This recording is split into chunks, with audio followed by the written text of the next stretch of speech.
বিকেল 4:30 বাজে আর আমরা মা ছেলে দুজনেই হচ্ছে রেডি হয়ে একটু বের হয়ে গেছি আমার মায়ের বাসায় যাব এর জন্য।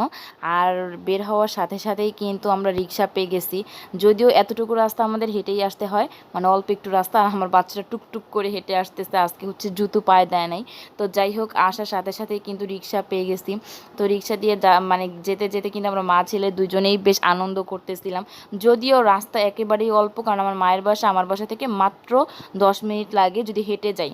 আর যদি রিক্সা বা অটো করে যাই তাহলে হচ্ছে 3-4 মিনিটের মধ্যেই হচ্ছে পৌঁছে যাই। তো যেহেতু আমি বাচ্চা নিয়ে যাই, তো আমার হেঁটে যাওয়া সম্ভব না। আর এদিকে হচ্ছে বাসায় চলে আসছি, আর এদিকে হচ্ছে আমার হাতটা একটু দেখায় নিলাম আপনাদেরকে। আমার যাই হোক, আর এখানে হচ্ছে আমি একটু রং ঢং করতেছিলাম, আয়নার সামনে দাঁড়িয়ে ভিডিও করার মতন কিছু পাচ্ছিলাম না।